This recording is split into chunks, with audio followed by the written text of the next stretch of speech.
Nuhu da Ali Nuhu dawa da Ali Zango, Adam Zango dawa kuma da Rahama Sadau dawa kuma da Ado Gwanja dawa kuma da Sani Danja dawa kuma cikin mata da Fati Washa. To gara subhanallahi da kallon wannan tambada ce suke yi, ko sun ce wai tarbiyya ce, wanda bai da tarbiyya na karantar da tarbiyya. Larabawa na cewa faqidu shay'i lam yu'tahu, wanda bai da abu ba zai ba sai ba. Su kansu ba su da tarbiyya, lalatattun mutane ne, lalatattun musulmi ne, fasikan musulmi ne. To ya za su yi, wace tarbiyya za su yi ma in ba ta fasikanci ba? Adam Zango ya goya Rahama Sadau, babu daura aure tsakaninsu, ita a tarbiyyar da za a koya ma. Don ka gani da kallon waɗannan, su kuma waɗannan matanku kuna can wurin wa'azi, suna can suna kallon su a Gwanja. Kaji matakka ba kai taka tunani ba, Ali Nuhu take tunani. Za ku hana shigan waɗannan fina-finai gidajenku, bala'i ne, da na Hausa da na Turawa.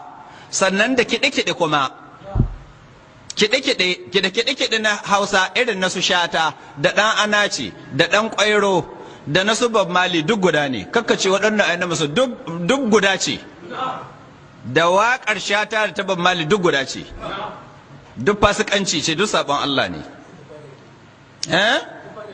Da ta fadar bege, shi babban fasiki.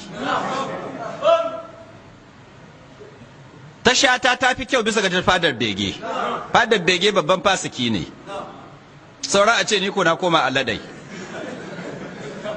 Ka san an ce wani malami ya soki fadar bege ya koma kare. To ni na ce fasiki ne. Waƙan nan da ya kai fasikanci ne. Wa yake wa waƙa? Manzon Allah sallallahu alaihi wasallama. To inda manzon Allah zai taso, maimakon ya yaba fadar bege ɗebe mai albarka zai yi. Don me? Saboda fadar bege ya ci mutuncin manzon Allah. Domin manzon Allah ya hana kiɗa. Annabi ya hana kiɗa jama'a.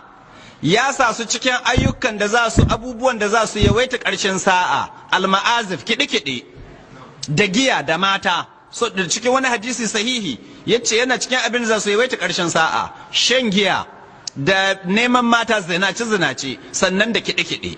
To manzon Allah ya hana kiɗa, fadar bege, don yana ɗan ta'adda, don yana mutumin banza, mara imani, mara mutunci.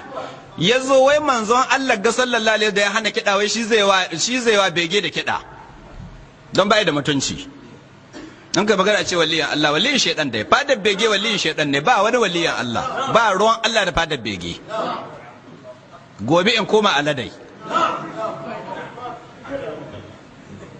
Ko da yake ni sun san na wuce fadar bege ko? To tunda ni hida kwata ne dauko. To Allah shi